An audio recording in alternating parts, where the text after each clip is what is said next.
నమస్తే. కరీంనగర్ పార్లమెంట్ సభ్యులు గారి తనయుడు బండి సాయి భగీరథ్ పైన హనీ ట్రాప్ ఇష్యూ గురించి మాట్లాడడానికి మనతో పాటు వేములవాడ దక్షిణ కాశీ వేములవాడ పుణ్యక్షేత్రానికి సంబంధించిన కొందరు భాజపా కౌన్సిలర్లు మనతో పాటు ఉన్నారు. బ్రదర్ నమస్తే. చెప్పండి, నిన్న చూస్తున్నారు ఇరు వర్గాలు అంటే ఇక్కడ టూ టౌన్ లో కరీంనగర్ టూ టౌన్ లో బండి సాయి భగీరథ్ చీటింగ్ కేసు పెట్టారు ఒకటి, ప్లస్ వాళ్ళు అమ్మాయి తరఫున వాళ్ళు పోక్సో కేసు పెట్టారు. సో రెండింటిని ఎలా చూస్తారు? ఇప్పుడు December 31 కు జరిగిన సంఘటన అని చెప్తున్నారు. చెప్పండి. ఇప్పుడు వాస్తవానికి మన రాష్ట్రానికి మొట్టమొదటిసారిగా బెంగాల్లో గెలిచినాక సింహమోలే మన నరేంద్ర మోడీ గారు మన తెలంగాణకు విచ్చేస్తున్న సందర్భంగా నిజంగా ఒక రాముడు వచ్చినంత గొప్పగా ఇవాళ మన రాష్ట్రానికి నరేంద్ర మోడీ గారు వస్తారు. ఆయన వచ్చే సందర్భంలో కోడిగుడ్డు మీద ఈకలు పీకినట్టుగా ఇవాళ ఒక బీసీ బిడ్డ కింది స్థాయి నుంచి కార్యకర్త స్థాయి నుంచి జెండా మోసిన స్థాయి నుంచి ఇవాళ కేంద్ర మంత్రి పదవి వచ్చేంత అంటే కేంద్ర మంత్రి స్థాయిగా ఎదిగిన సందర్భంలో వారిపై నిజంగా కోడిగుడ్డుపై ఈకలు పీకినట్టుగా December 31 నాడు వాళ్ళు స్పష్టంగా రేపు జరిగిన కేసు పెట్టిరు. మరి ఆ రోజు నుంచి ఈ రోజు దాకా వీళ్ళు మన నిద్రపోయిర్రా? నిజంగా చెప్తున్నా, కాంగ్రెస్ బీఆర్ఎస్ కు సిగ్గులేదు. ఎందుకనంటే ఈ ఇష్యూను పట్టుకొని రాద్ధాంతం చేస్తుర్రు. ఇవాళ ఇట్లా ఇప్పుడు హైవే కొంట పోతే ఐకేపీ సెంటర్లల్లా వడ్లున్నాయి.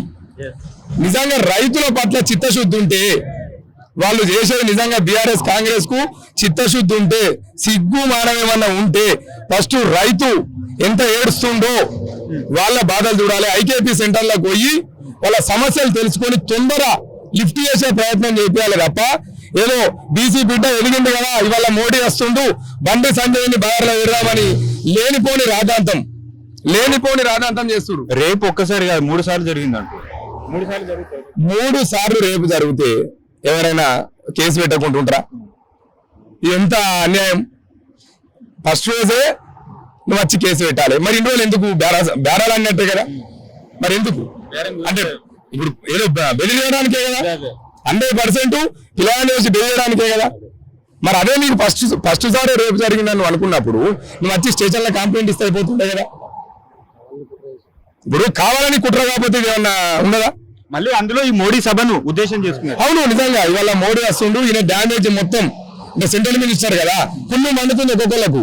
ఇప్పుడు కడుపులు కాలుతున్నాయి నిజంగా. ఎందుకనంటే కౌన్సిలర్ స్థాయి నుంచి ఇవాళ సెంట్రల్ మినిస్టర్ రాదు.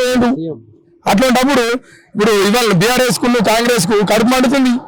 ఎందుకంటే మా ముందట ఒక కౌన్సిలర్ ఉండి వాళ్ళ కేంద్ర మంత్రి స్థాయికి వేయండు అని చెప్పి వాళ్ళ కడుపు మండి వాళ్ళ ఫ్యామిలీ ఎవరన్నా ఫ్యామిలీ జోలికి వస్తారా? పాపం భార్యల పిల్లల జోలికి వస్తారా? ఇవాళ భార్య పిల్లలను టార్గెట్ చేసి ఎంతవరకు ఇది సమంజసం? ఒక కుటుంబం జోలికి వచ్చుడు భార్యలకి కూడా ఎంతవరకు సమంజసం? నువ్వు రేపు జరిగిన రోజు పెట్టనుంటుంది. ఇవాళ వాళ్ళకి వెనక నుంచి డబ్బులు ఇచ్చి పెద్ద మనుషులందరూ డబ్బులు ఇచ్చి బండి సంజయ్ గారిని బదనం చేయాలి అన్న ఒక దురుద్దేశంతోనే ఇవాళ ఈ సోషల్ మీడియాలలో వాళ్ళ బీఆర్ఎస్ పార్టీ వాళ్ళు కాంగ్రెస్ పార్టీ వాళ్ళు బీఆర్ఎస్ బాగా ఇంట్రెస్ట్ ఉన్నట్టుంది. ఈ కేసు పెట్టిన కొద్ది గంటల్లోనే లైవ్ ప్రెస్ మీడియాకు లైవ్ పెట్టి మొత్తం ప్రూఫ్స్ కంప్లైంట్స్ వాళ్ళు ఏ కార్లలో వచ్చారు ఎన్ని కార్లలో వచ్చారు మొత్తం పూర్తి సమాచారం ఉన్నట్టుంది. అంటే ఇది రాజకీయ కుట్రని భావిస్తారు మీరు? 100% ఇది రాజకీయ కుట్రని. ఇవాళ తను ఎదిగిండనే ఈ ప్రాబ్లం. అదే బీఆర్ఎస్ లో మరి రకుల్ రావు అని చెప్పి అంటారు. మరి ఎవరిని అంటారు మీకు తెలియదా? మరి ఇప్పుడు ఆ ఇష్యూ ఉన్నది, డ్రగ్స్ ఇష్యూ ఉన్నది. మరి అవన్నీ ఎందుకు కాంప్రమైజ్ అయ్యారా కాంగ్రెస్ బీఆర్ఎస్? మరి ఇది ఒక్కటే ఇప్పుడు ఇవాళ మోడీ గారు వస్తారు అని చెప్పి బండి సంజయ్ గారి కుటుంబం మీద పడ్డారు. ఆలోచించాలి కదా, సిగ్గు మానం ఉండాలి కదా. రైతుల కష్టాలు వాళ్ళకి పనిచేయి, పేద ప్రజల కష్టాలు వాళ్ళకి పనిచేయి, ఎవరి కష్టాలు పనిచేయి.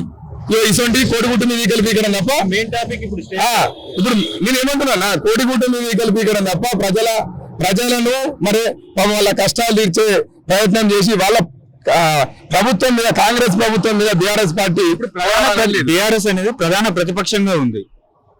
బీఆర్ఎస్ అనేది అసలు లేనలేదు రాష్ట్రంలో. ఎంపీ ఎన్నికలు తెలిసిపోయినా 100% 0. కారు సారు 16 ఏడవా గుండు వచ్చిందా? మళ్ళా కోడిగుడ్డు వచ్చిందా? మరి ఎక్కడికో ఉడికిర్రు. ఢిల్లీలో ఎగిరేస్తాం, ఆడికి ఎగిరేస్తాం, మీడియాకి ఎగిరేస్తాం ఉడికిర్రు. మళ్ళీ తెలంగాణలో 0 ఉన్నారు. ఇవాళ అసలు బీఆర్ఎస్ గురించి మాట్లాడి కూడా వేస్ట్. టిఆర్ఎస్ మహిళలు చాలా పెద్ద సంఖ్యలో పోలీస్ స్టేషన్ ముట్టడి కార్యక్రమం జరిగింది సిటీలో ఇందాక కొద్ది గంటల క్రితం.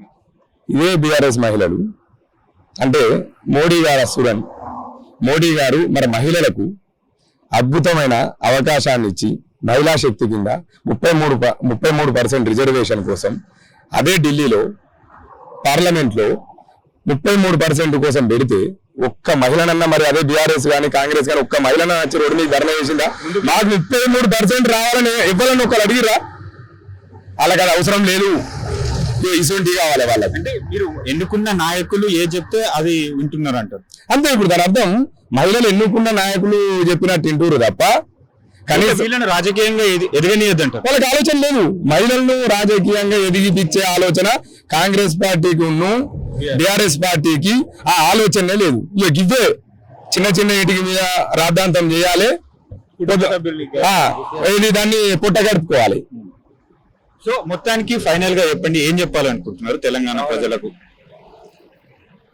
తెలంగాణ ప్రజలకు ముఖ్యంగా మేము తెలియజేసిన ఏంటంటే ప్రజలు అన్ని చూస్తున్నారు, అబద్ధం ఏది నిజం ఏదని చూస్తున్నారు. ప్రజల గురించి కొట్లాడేటోళ్ళు ఎవరు, ప్రజల నుంచి కొట్లాడడం లెవెల్ అనేది వాళ్ళు అన్ని గమనిస్తున్నారు.